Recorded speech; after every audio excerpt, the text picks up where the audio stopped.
Hi, folks. Welcome back to Never on the Back Foot. I think this is the smile that you see on both our faces. Hopefully, lasts us through the conversation because it's been a sad, let's call it, couple of days, although it happened just yesterday. In tonight's discussion, we're obviously diving deep into Virat Kohli's very illustrious Test career.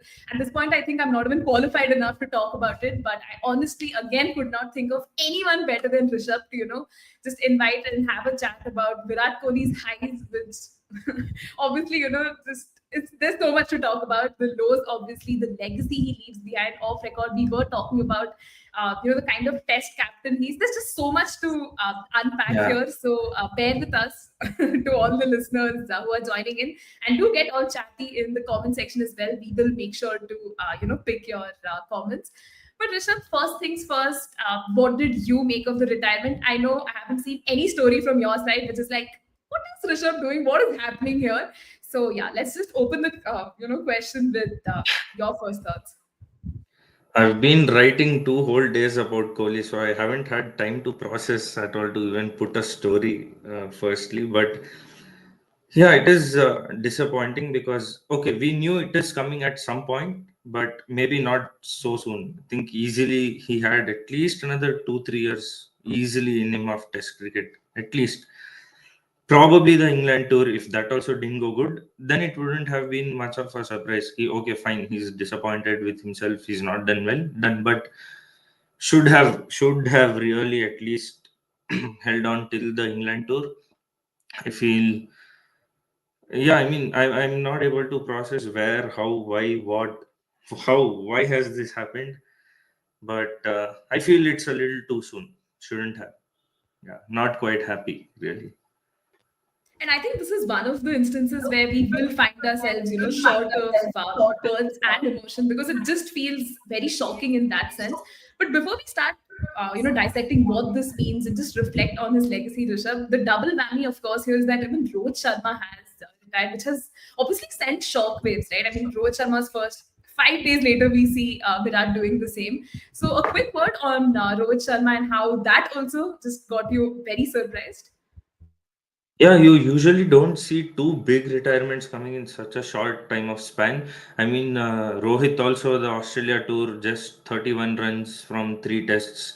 He left. I mean, he dropped himself midway, whatever, and he was also disappointed. Didn't go good. All of that, but with not having two of your stalwarts or senior statesmen for an England tour and away tour, so I think big challenge for India, really big challenge for Gigi and India this England tour, because you don't have two of your big experienced guys. Forget their performance stats that aside, but just their presence, the experience that they bring. Even Rohit, for that matter, one of his best centuries have come in England as well. So he has done well as a Test opener. It's not like he hasn't. So yeah, these are like, I don't know, very challenging and very nervy times for India as far as Test cricket is concerned. And I don't know, you get up the next morning and something else just may come up. I really don't know what to expect, or it's like that kind of times, Darka Mahal type. You don't know what's going to come next. Absolutely. I mean, even when you mentioned, right, that the retirements were eventually going to happen, but we didn't think it would happen so soon or, in this sort of a quick conjecture, quick sort of succession as well. But even just looking at this aspect, there's been a lot of conjecture about the timing of Virat's retirement in particular. We had the Delhi Ranji coach talking about the conversation they had and how he was planning to play the A tour and eventually, score a lot of centuries in England. He even went and played Ranji Trophy, which showed some sort of an intent. A lot of discussion about BCCI wanting him to sort of continue, but that clearly didn't happen as well. So, Rishabh, have you been again reading up on this, just trying to absorb as much information to just make sense of this untimely retirement? Yeah, I don't think the timing quite makes sense because, like you mentioned, player of his stature after that Australia tour, if he'd already made up his mind right back then that he didn't want to continue, makes no sense for him to come back and play that Ranji game. And I watched that interview of the Delhi coach as well, where he said that, Virat told he wants to play a couple of India A games to prepare for the England series, and he wants to score 4 to 5 tons there to make up for what he missed in Australia. So, if this is what is to be believed, that the coach is telling that these are Kohli's words, then, and it happened just in January, the Ranji game. It's hardly few months back. So I don't know what changed so much in just 3 4 months, but it all doesn't seem to add up. These statements coming out, and then he's just announced his retirement. Because if he had that intention to play A games, to play the England series, he's played the Ranji game as well. Then it doesn't make, as I told, doesn't add up. And also, the timing is a bit off because again, you have a big England series coming up. It's the start of a new WTC cycle, so you want to start off good. And see, it's one thing if the team is already built, you have 2 3 guys who are ready to take up and replace these guys who already established themselves. Like when Sachin retired, you already knew that Kohli was there at that stage. So you don't have anyone who you can look up to that way in the team right now, at least. So in that sense as well, with such a big tour coming up and this whole transition phase, I feel the timing is a bit off because no one's groomed as much to say that okay, we have someone who can right away come in and take his place. So with in that sense as well, it is the timing is surely off. I mean, again, a fair point there. And even Akshat, bringing up in the chat that in a country like England, the Indian team with youngsters are definitely going to miss the experience and guidance of Virat. Virat would have guided the youngsters when playing as a battle under a new captain as well. And I kind of agree with him, something, sentiment that you echo as well. But Rishabh, I think with Rohit's retirement, it was again on predictable lines. People felt he probably didn't have that much test cricket left in him. So it was at least palatable. But with Virat, right, it just came as a shocker in that sense. But again, this aspect of how the youngsters are just going to miss that sort of experience, how much do you think that is going to play in the minds of even the possible successor, right? So, how do you look at this?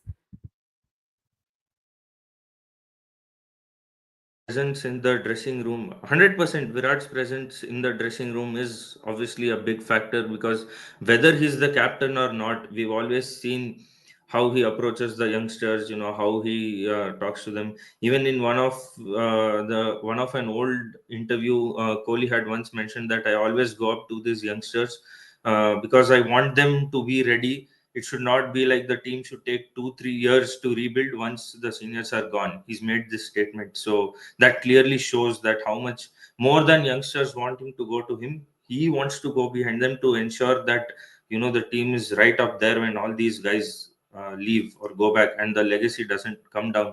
So 100% his presence, especially in England, overseas conditions. So you can argue that the pitches have become slightly more flat in England these days, but even then, for youngsters playing in overseas conditions, the build up around it, there's always that pressure. So Kohli's guidance there, as a even if he wouldn't be performing, but just his presence, not just with batting, even in the field. You look at how he's behind the bowlers. Always, you talk about the bowling attack. He'll get to that, but just how he encourages players and boosts, lifts the whole mood in the team and in the camp as well. That is definitely going to be missed. That's undoubtedly going to be missed. Again, a fair point there, and something, as you rightly said, we will discuss through the course of our discussion. Now, when you look at the general sentiment, right, of fans reacting to this retirement, like if you just take a pie chart, like at least 99.9% of fans are like, oh, what does this happen? They're so enraged, they're angry, probably in the 7 stages of grief, they're at the denial stage, probably we are there too. But there's this one fraction, like one segment of fans who really felt that there has been a sharp decline in his performances. We saw the whole pandemic, performances, and post that as well. Man was just what 770 runs away from reaching that 10K run, something that he really had earmarked for himself. His average fell below 50 as well. So again, when you just look back at Virat Kohli's legacy, do you think this one bit is just going to taint that, and the younger generation just won't know the kind of mammoth figure he was in tests? Yeah, I mean, there are two ways to look at this because The decline has been there, no doubt, in the last few years. Even in the entire Australia series, just that 100 in Perth. Then we thought he's going to have that redemption series, but didn't happen, and the average has gone down. The consistency hasn't been as much in tests. But like you mentioned, that's been through these last 3 4 years maybe. But 2016 to 19, if you look at that period, unreal dominance really that he had. So that's obviously slight taint on his legacy, I tell, but it's not going to take away anything from him really. And even the legacy perspective, we can look at it at two sides. Yes, the batting, you can tell that, oh, finished not even 10,000 runs, finished less than 10K. How can you say he's a great test player? Average has gone down, all of that. But if you just look at his legacy from the captaincy side, the change that he brought about, going overseas and dominating and winning games, winning series abroad, giving it back, punching it back really. No one would have imagined that these mighty Aussies can also be sledged. They are the bullies sledging everyone. But there's this one guy then here who gives it back right to them. He's like, you're not messing with us. So I think that part of the legacy is really more to do. If you look at it, the batting has been there. There are some fantastic test knocks, even overseas centuries. But if you look at the recent times, you'd be like, batting though it hasn't been that great, blah, average gone down, all these things. But yeah, I don't think that's going to really take away the test legacy of Virat in any terms. Shouldn't it would be unfair if that takes away his legacy really. That's no way going to take away his legacy or what he's done to test cricket. Fair enough, and I think that's where the real fans will remember all of his contributions and just kind of shut down all those critics who will bring this point up, which honestly does not even make that much of a sense, and even merits a discussion for that matter. Akshat also goes on to add in the chat that Kohli retiring early, that too before a big England tour, is surprising. But Akshat, I think this was another conversation that Rishabh and I were having off record, and a lot of boardroom politics perhaps, or just the whole. BCCI's 10-point diktat of what players need to do in the tour could have potentially led to all of this. But again, this is us speculating, and let's not go down that line. When a player has announced their retirement, it's our job as fans to probably with as much sadness just accept the decision at face value and not probably debate it. So we're probably just going to leave it at that. Crick Maniac also adds that it's a devastating loss. Most of the Kohli haters also have realized that India won't be the same in tests without Kohli, which is a great sign to see, because as much as the Rohit Virat fan armies just keep going at it with each other, there is some consensus that not having both of them, or not having Virat, is obviously a devastating loss. So thank you for that comment, Crick Maniac. And Rishabh, you did talk about the aggression side of things, right? When you first think of Virat Kohli, you think of the aggression, all of those celebrations, the appeals, and everything. But how would you describe, Kohli's transformation from that brash, aggressive youngster? We remember the 2012 tour of Australia for a lot of reasons, to someone who's just so composed, who's impactful, and he's just changed the dynamic of Test cricket, right? So again, your thoughts on this? Lot of factors to do with this really. Firstly is about his fitness, that he's always spoken that I looked myself into the mirror and I told myself, you can't be looking like this as an international cricketer. That's what he said. So I think that also has a massive role to play in how he's transformed. And secondly, he's a lot of times he's also spoken that it's not about the runs that I score, it's about the impact, it's about making the team win. So when you get that in your mind, that you've got to put your team first over your individual milestones or whatever, that transition is going to come automatically. You become more responsible. You know what your role is, how you put value to your wicket, beat any format. You realize that how important it is for you to be out there and get the job done. That maturity has come in him over time. And it's very result driven, very result oriented approach that he's always had, that we're not going to play just for a draw or just for the sake of it. We're going to play for a win. We're going to give that fight. We're going to give it our all. So I think that's played a major role in this transformation. And once you also realize, like I told, what your role is, you become more calm.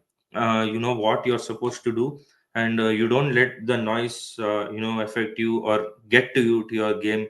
The crowd is behind you. People are talking this, that, whatever. If this was an old 2011, 12 Virat Kohli, we know how he's reacted to all of that. But you don't see that off. You haven't seen that often now, because he knows what he's out there to do. He knows what his job is and what's of priority first. And like he says, I will let the bat do the talking. So once you get in that realization, I think it gives you a lot of clarity. And when you have that clarity in your thought process, you know what you've got to do, what you've got to react to, and what you don't have to, what you have to take in, what you don't have to. So I think that's definitely played a factor. And even with MS handing him over the captaincy, leaving the tour midway, when such a big player of that stature, and you've been given over the reins now, so when there's that responsibility to fill in those shoes and carry it forward, I think that also automatically brings in that thought in you that okay, I'm the one who's got to lead this troop now. So I've got to set an example. So you can only expect your players to perform or be in a certain way when you do that, and only then you can expect them to follow you. So all of this, I feel, over the years has really played a huge role in that maturity and that sensible thinking coming in, that he's not going to be that rash or that rude or that kind of a kid that he was before. And yeah, I think this has majorly played a role in the transformation. And like he told in his post as well, a lot that this game has given me that I'll carry for the rest of my life. A lot of those lessons uh, that have played a part over the years. Yeah. I mean, Rishabh, I've read that caption so many times. It just every time, evokes a very different emotion. So thank you for, unleashing that also here. But again, just looking at a lot of defining moments that Virat Kohli has had in his career, right? For us, we have probably grown up, just watching him absolutely dominate Test cricket.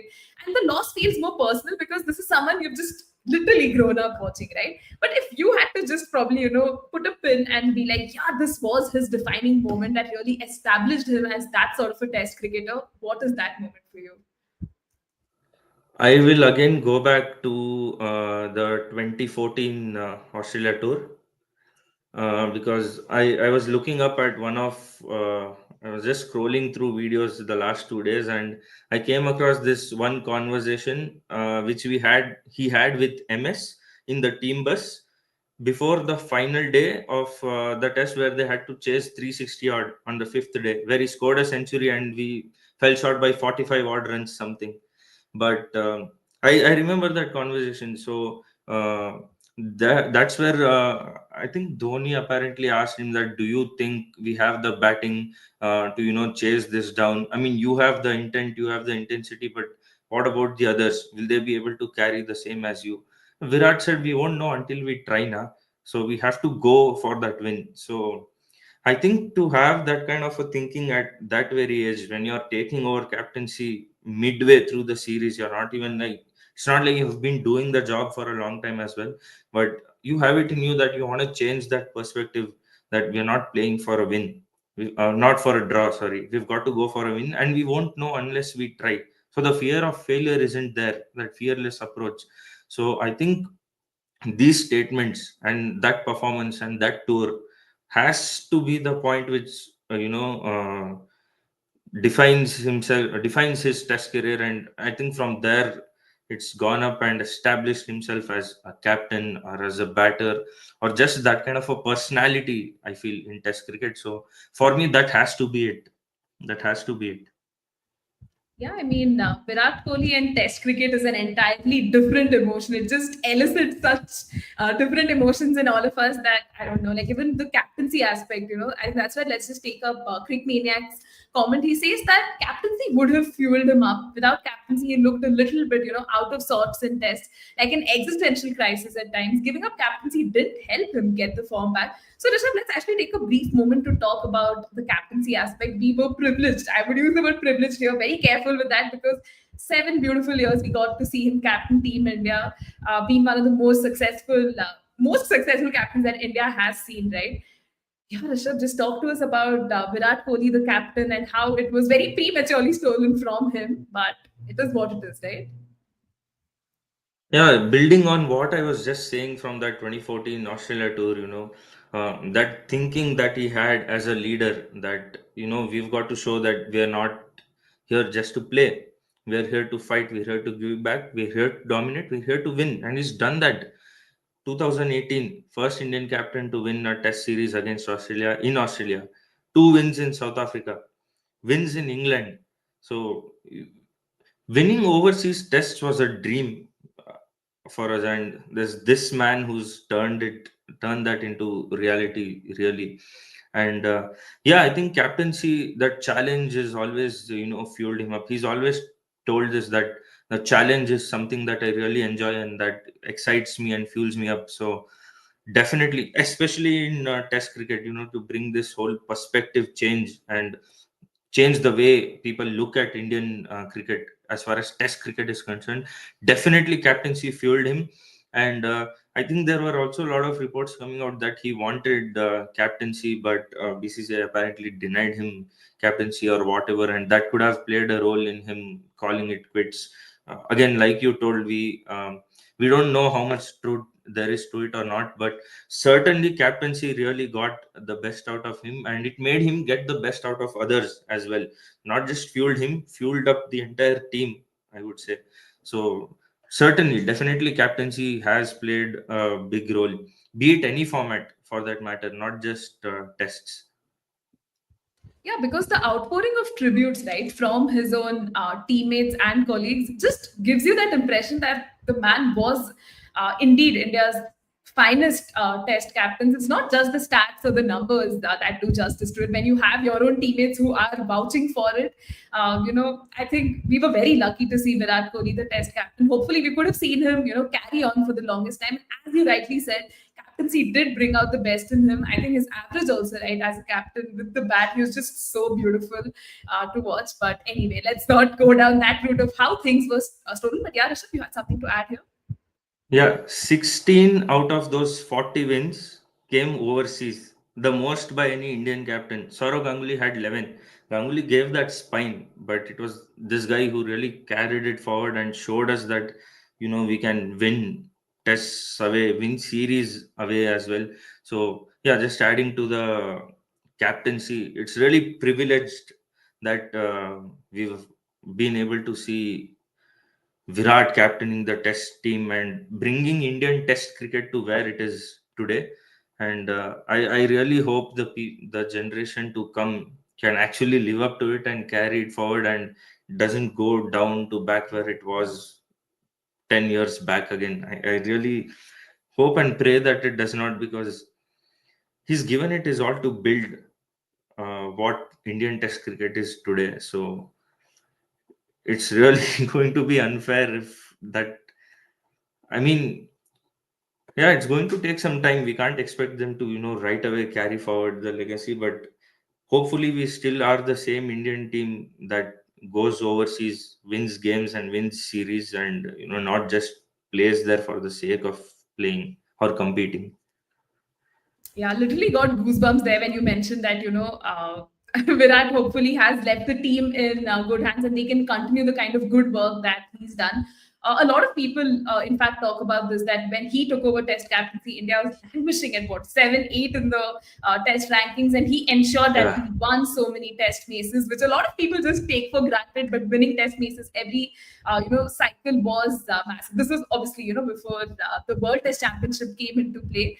But we will talk a little bit about his captaincy, but like later in our conversation. But again, Rishabh, just coming back to Virat Kohli, the test batter, right? What are some of your favorite knocks? I myself curated a reel and I was like, wow, there's like so many knocks, and to just curate a top five list is so hard because, as you can figure out, there's just too many to pick from. But again, if Too you just had many. to, yeah, too many. But if you had to put your mind to it, what would that look like?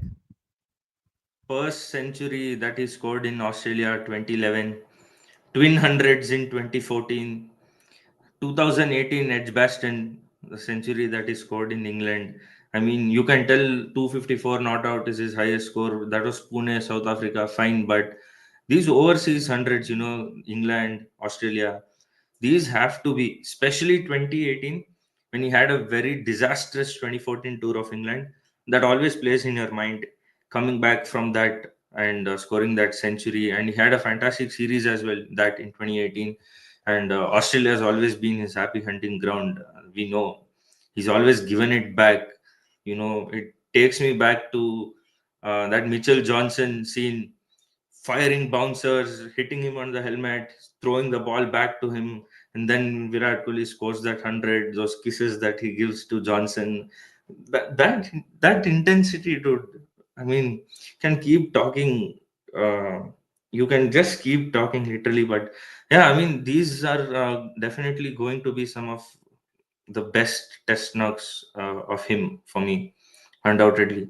Yeah, you have a lot of them in India, seven double hundreds, all of that, but these are like defining centuries that show you what the man is.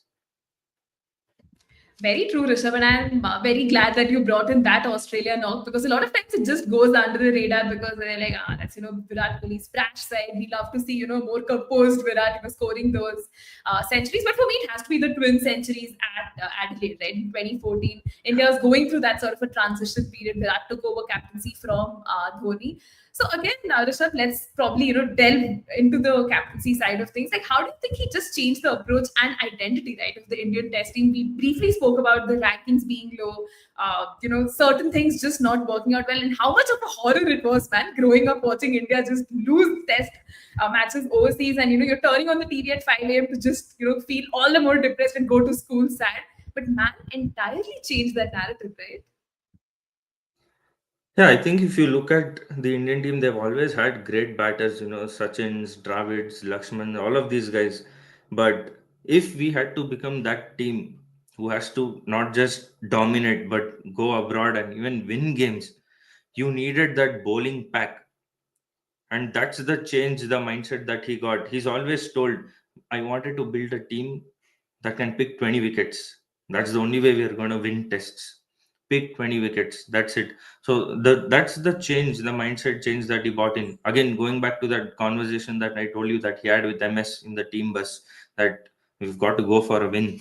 And look at that, the bowling attack that he's built, that core we had, Ishant, Umesh, now Bumrah, Siraj, Shami, all of these guys.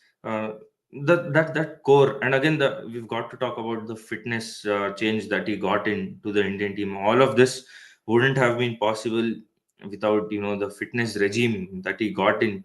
That we've got to keep ourselves maintained in such a way that we can give our 200% on the field, because you've got to play for 5 days. Test cricket is long and it's hard, so it's not like 4 overs ka spell kar diya, done, gone. You've got to be out there for 90 overs over a long period of time, bowl long spells, times where there's nothing happening off the surface at all. Batters are just blocking, scoring runs. So in all of these conditions, how do you come out of that? I mean, I think that mindset change that he got, that we have got to go for 20 wickets. It again takes me back to another of his famous quote: 60 overs, we've got to give them hell. So that is the mindset that we are talking about, that even if there's a 1% charge, that man's going to mean like we are taking it. We are taking that and we are going to make sure we make convert that into a 100% chance. So that's the mindset that he bought as a captain, that we are going to win away as well. We're going to show that we are a team who can dominate. And he'd even told that once he took up test captaincy in 2015, that I want to see the Indian cricket team dominating tests for at least another good 5 to 6 years. And he did that. Like you mentioned, good 6 7 years we've been at the top of the test rankings. We've not just won games at home, we won away as well. We won that Australia series. We won games in England, in South Africa. I think he's the first Indian captain to have won two tests in South Africa. He's the only guy. No other captain has done it, I feel. So yeah, this is that mindset, that change that he got, and the perspective of even other teams, looking at India, that this is not that old Indian team that okay, they're gonna come, they're gonna compete, maybe they'll win a game or two, but not the series. So yeah, that's the change that, and it was much required really for the Indian team, to become a powerhouse in cricket. The white ball format is fine, that's always going to be there, but if you want to be recognized among the best cricketing nations across the globe, you've got to be right there when it comes to Test cricket. You've got to be. You talk about the big threes: Australia, England, and India's there in that now. Why? Because biggest reason is because of the dominance in the last decade that we've had in Test cricket. So has played a major part definitely, and a lot of credit to this man, for that change, that mindset change that he's brought about. Rubs off on everyone. We've seen all the guys talking about it and crediting him for that as well. So I don't think there's a lot for me to tell beyond that. No, I think you summed that up really beautifully, Rishabh. And the fact that every single time India went overseas under Virat, everyone was just so confident that, hey, they will actually snap up a few wins and there is a definite chance of a win. And they were criticized when they lost. Earlier it was like, it's overseas, we're going to lose and all of those things. But I think a Exactly. great chunk, right, of this credit also probably goes to Ravi Shastri and the support staff as well, be it Bharat Arun, be it R. Definitely. Sridhar. Again, I'm very lucky to have read R. Sridhar's book. He's spoken about, the, the kind of mad mentality they just had in those, 6 7 years. So again, Rishabh, talk to us about the duo of Ravi Shastri and Virat Kohli just, producing magic there for us. Dream duo, yeah, really a dream duo of Shastri and Kohli. Again, it's very sad the way they went out, and that whole setup had to go out. But yeah, a lot of credit, actually, you rightly mentioned, has to also go to the likes of Sridhar, Bharat Arun, Shastri, and Kohli. That whole core, because. We all know about the friendship, the relation that Shastri and Kohli share, and Shastri has also been that kind of guy who's always been like, yeah, we are going for a win. Similar mindset. So when two people with that same kind of a mindset meet, it really rubs off even more. And you have that, you always have that freedom in your mind that I have the backing of my coach, that whatever I think or whatever I want the team to do for the benefit of them, that freedom to express, you just go out there, give it your all. We are going, even if we lose, it doesn't matter, but we are not going down without playing the way where we played to win. When you have that kind of a freedom, that's where the fearless approach comes from. When you know that you have that sort of a backing, and that even rubs off on the entire team, like I mentioned. So I think definitely that duo has a big role to play in where Indian Test cricket is today. And yeah, as much as all of us talk about Kohli, I think we should be talking just enough about Shastri as well in that sense. 100%.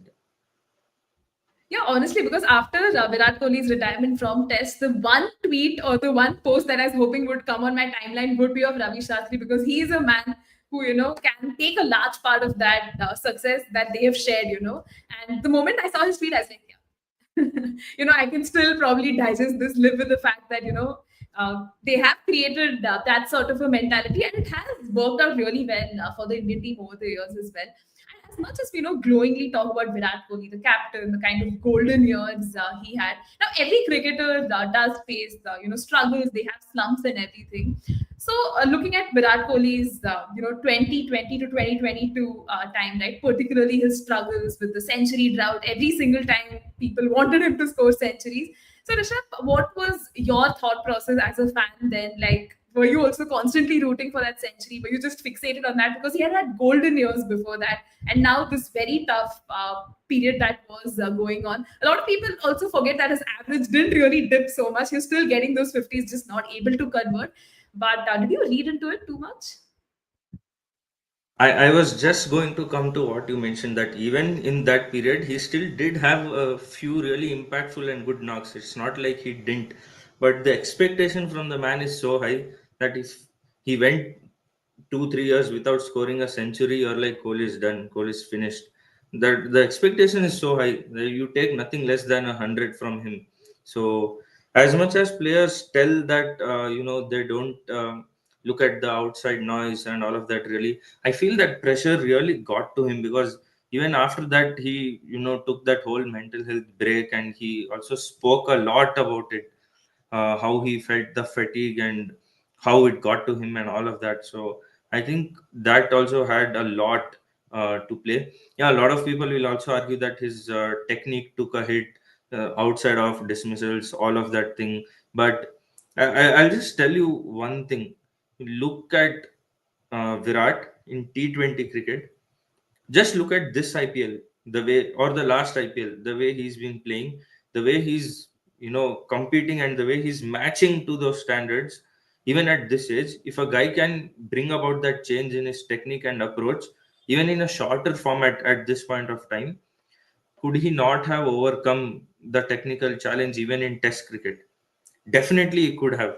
But I feel it's that pressure and those standards that are built, that we expect nothing less than hundreds from him, exactly victim of his own standards, really. I think that really got to him, and that one phase comes where you really start getting that self doubt. Am I good enough, or am I giving it enough?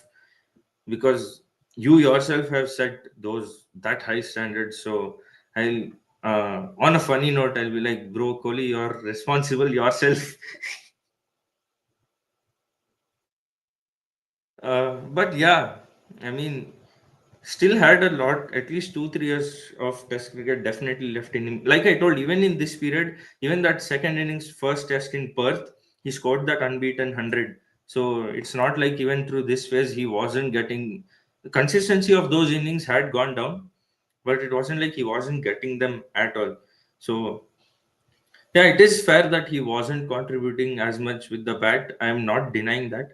Average did dip fine, but still could have continued, I feel. And even every player has. I mean, for a guy who's been so consistent for such a long time, you've got to give it, at least cut some slack. Doesn't mean I'm justifying it, but you can cut at least some slack. Those 2 3 years. Yeah, after that as well, 2022 was a bad period. 23 was again decent if you look at the numbers, actually. Not that bad as well.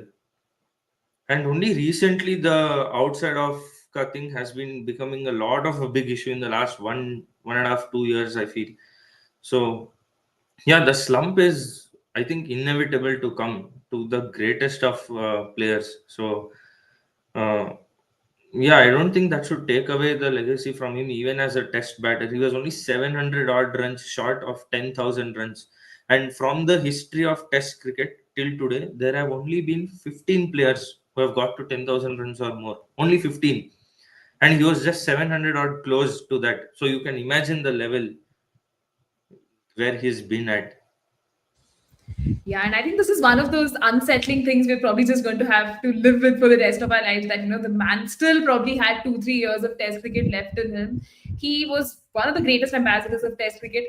Absolutely loved the format to its bits. In fact, when I always thought about his retirement too, I thought, yeah, Test will be the last he will retire from, because the format just means so much to him. And even though he's going through whatever people call it, a slump or like a poor phase or whatever, he will still find a way to come back strong from it. And I feel at this point, Mosrana in chat is pretty much reading my mind, because I was actually going to come to the Fab Four. I think, Rishabh, we've seen a lot of posts on Instagram too, right? About the Fab Yeah. Four and how no one thought Virat was going to be the first to retire.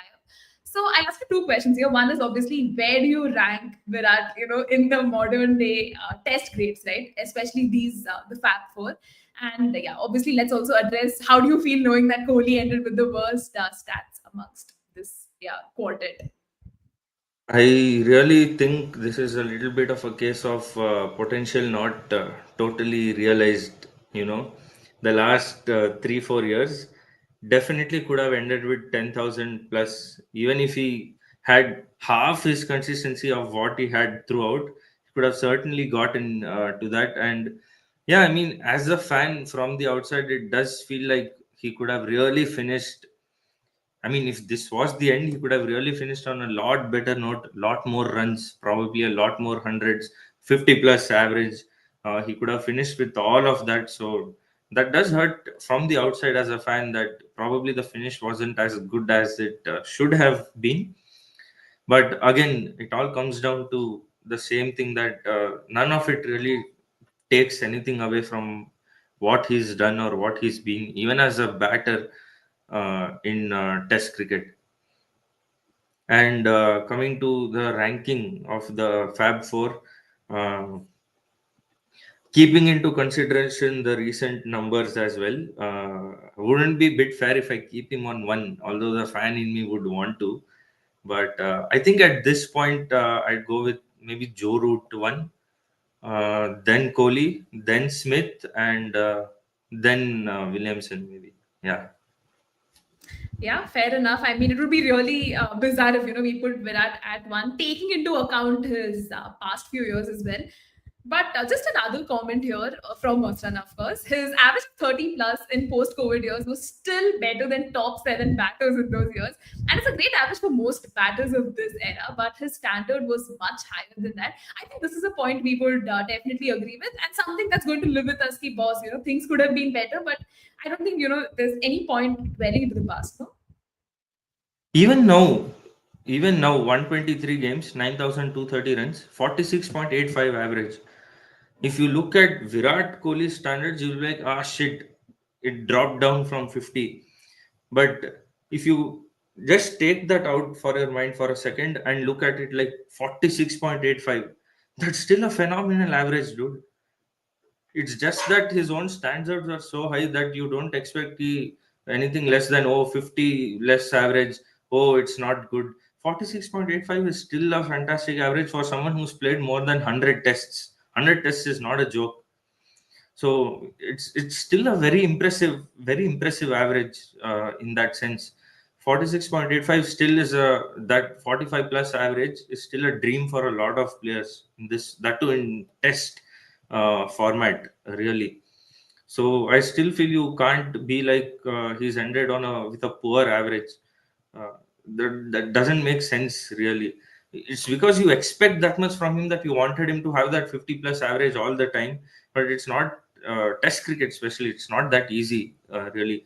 45 plus average is also really amazing if you like just keep away from your mind for a minute that it is Virat Kohli.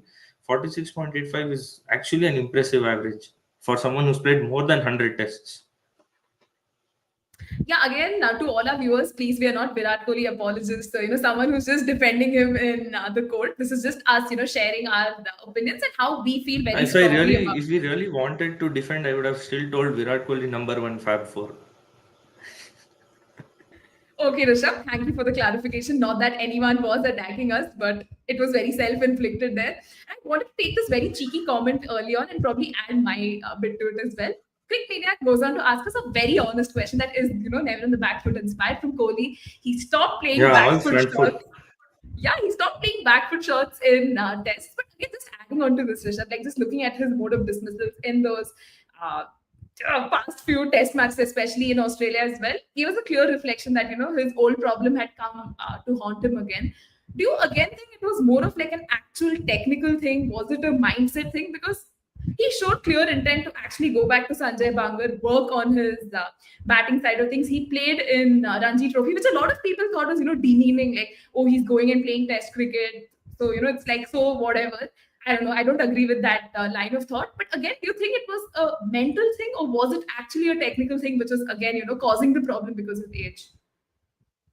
I think it has to do a bit of both. I feel because obviously when you're getting out repeatedly in a same manner, it's always there in your mind that okay, I don't want to get out the same way again, and the fear of not doing something often makes you do that thing even if you don't want to involuntarily. So I think that is one thing. Technique wise, I feel if you really look back at his glory years or at his dominant years, that cover drive or those shots outside off is also the same shot that has got him tons of runs over his career. So it's invariable that he's going to back his ability that I'm going to go for that shot or play that drive or that stroke because when he's gotten runs, it is that shot that's gotten him runs. We've also got to keep that in mind, I feel. So I think yeah, those are two aspects. I think it just played on his mind a lot too much that I'm not able to. I'm getting out the same way again and again in the same manner. So it makes you do that mistake even if you don't want to. And it's not like he's not worked on it. He has. I mean, he still scored that 100 in Perth in the first test, like I mentioned. So that is a reflection that he's gone back and tried to work on it. Sometimes it doesn't work as good as you want it to or wish for it to, but I'll only tell one thing: you have to really keep in mind that that is the same shot that has gotten him tons of runs over the years.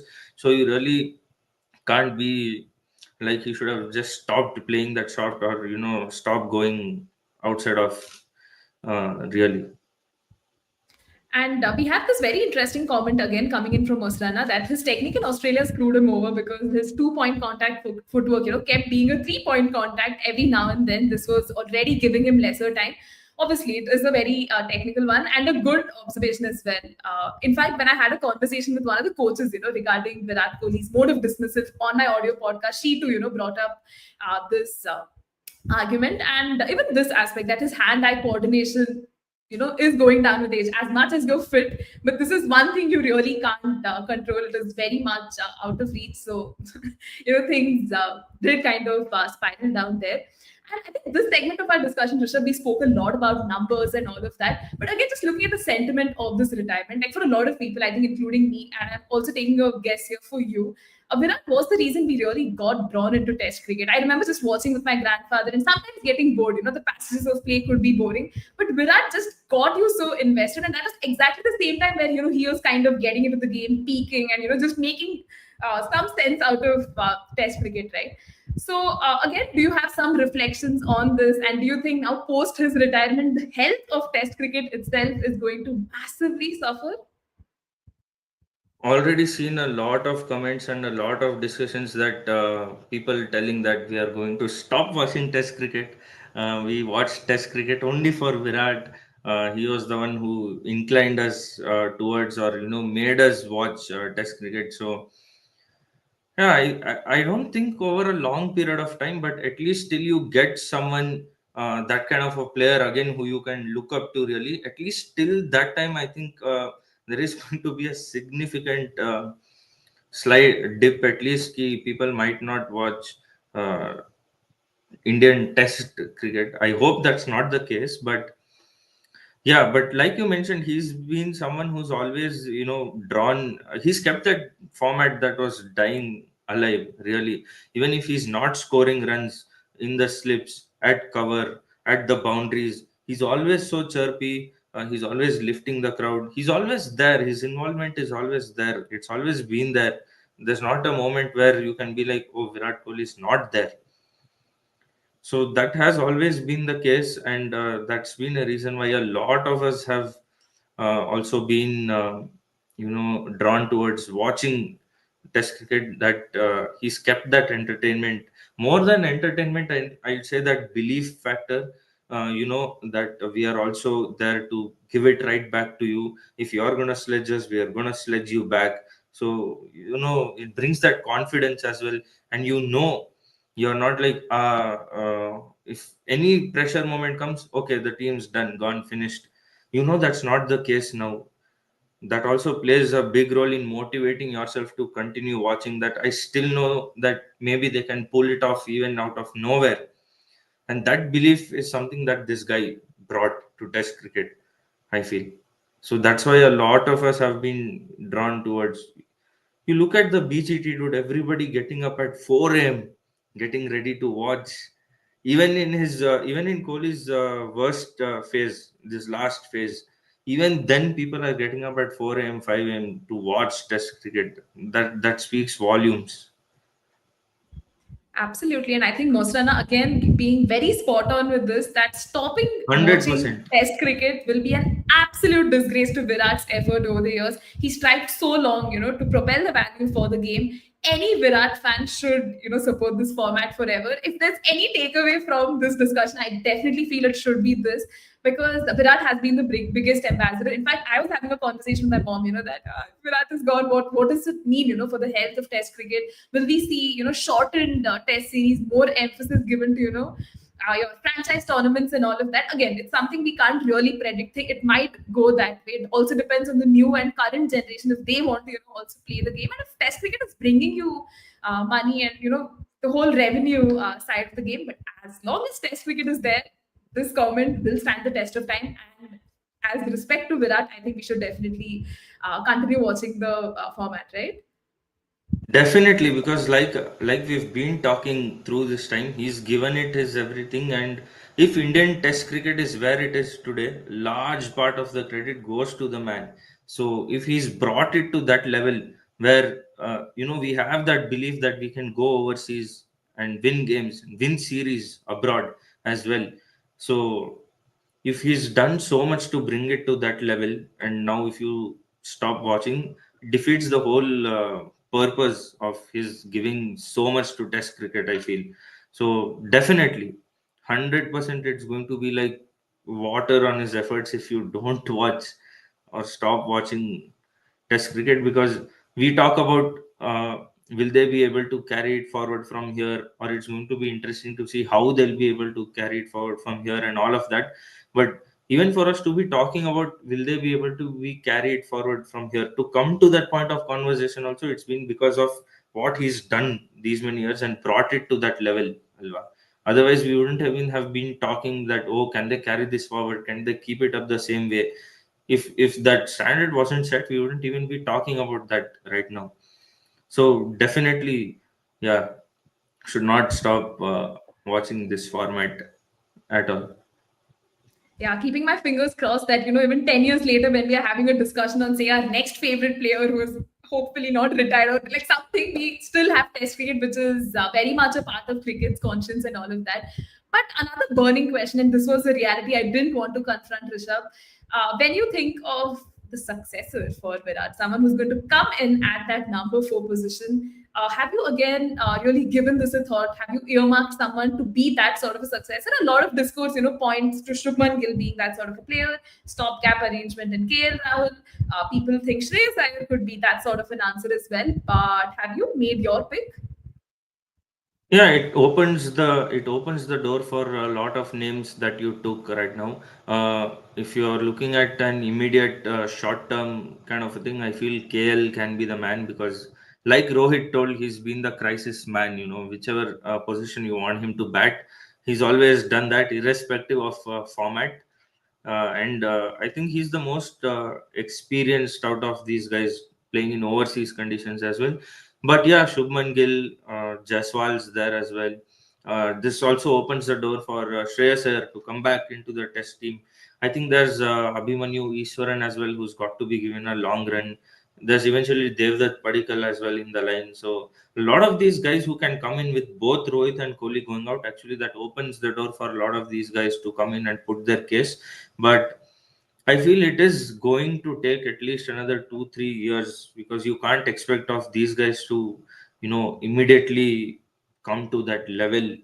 uh, Kohli himself didn't come to that level right at the start of his Test career. He also took time. It happened gradually.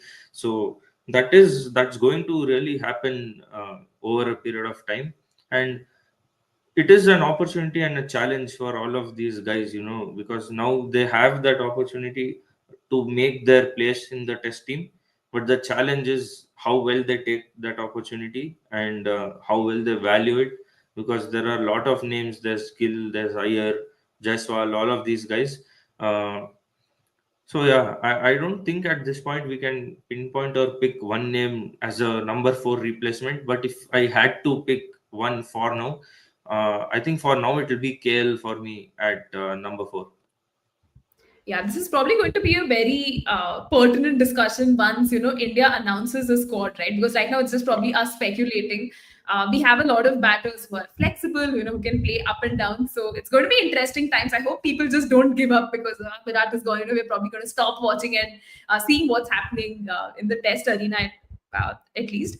Mosrana also goes on to say Gill's average is less than Bhuvi's in Sena countries. He's got to work on it. Hopefully, the MRF bat era changes it for him. I mean, seeing Shubman Gill use the MRF bat on a lighter note reminds me a lot of Virat's younger days, and I don't know, man. The comparison just invariably ends up coming. But I hope Shubman Gill, kind of exceeds all of our expectations in that regard.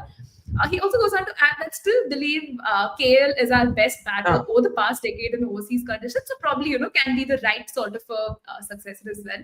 And another thought that I wanted to get your opinion on was Rishabh. A lot of people feel that once BCCI announced the contracts, Rohit and Virat still continue to find their presence in the A plus contracts. They have retired from two formats now, so it kind of doesn't make sense to have them there, but they're still there. How do you look into this? I mean, these are senior players. They have so much credit in the bank. They've done so much for you, and they're going to continue playing one format. But again, do you think it's slightly unfair that they are still in the highest pay packet? Again, two sides. There's always going to be two sides to this conversation. Like you told, one side you could look at, okay, they're not playing two formats now, but the test retirements have just come in recently. It hasn't come in before the contracts were announced. So that's one thing you should keep in mind. If these test retirements came in before the contracts were announced and still they were in those top brackets, then this would make sense. These retirements have come after the contracts were announced. So we didn't know that BCCI also wouldn't have known maybe that these retirements will come so soon and they won't be playing two formats now. So that is one thing. But just like you mentioned, the legacy that they have for what they've done for such a long period of time, it's not like they're going to be playing for another decade. We all know, face the reality, it's going to be few more years, even if they are playing just ODIs. So I don't think the contract or the pay thing should be a real argument at this point that it's unfair on other guys. Eventually, when they totally walk off, there are these other guys who are going to come there right at the top, obviously, and back those contracts and all of that. So, yeah, I don't think there's much weight really in these arguments that is it fair, is it unfair, and all of that. Yeah, because when I was reading it, I just felt, I thought fans were just being hateful there and not quite respecting what this duo has done for Indian cricket. But Rishabh, almost as we reach the end of our discussion as well, before it gets too emotional and before we actually start feeling all the emotions, we've tried to be as rational as possible, tried to keep our fanboy fangirl part away and just be as objective as possible. But if you could actually just capture, Virat Kohli's entire Test career in just one word, what would that be? It's a tough one, yeah. I think it's been phenomenal to say the least, really. Just considering what he's done, not just as a batter, even as a captain, not just as a captain, even when he was not playing as a captain, even in this Australia tour, just his presence on the field, the kind of character he is, the personality he is, what he brings to the game and to everyone and on the field. Just feel it's been nothing short of phenomenal, if I had to pick one word. Fair enough, Rishabh. That's actually one of the words I was also thinking of, besides being such a dominating persona in this field. But, yeah, Rishabh, do you have any parting thoughts? Because I did keep some emo questions, but probably, for a later time. But, anyways, do you have any parting thoughts as we close this chapter on Virat Kohli's Test career? Words I didn't want to utter, but I had to. Yeah, I just wish it was another algorithm glitch, that post, really. And tomorrow I wake up and the post is gone, and he's like, guys, it was just algorithm glitch. I'm not going anywhere. Oh, God. Yeah, but I really don't know. Given his fitness, at least he definitely had another 2 3 years. But I think there's a lot of mental aspect, and even looking that it's a new cycle coming up. Probably the right time to groom the younger guys, make way for the other guys. So there's always going to be this argument, like probably it was the right time, but probably it also wasn't. That's always going to be there. So yeah, but if I talk from a fan perspective, I would definitely have wanted him another 2 3 years. And if his retirement had to come, it should have the last retirement should have come from the format that he loves the most, and not any other. Really, is what ideally all of us would have wished and hoped for. Not the case, but I would just say probably 27 ODI World Cup is going to be his last. So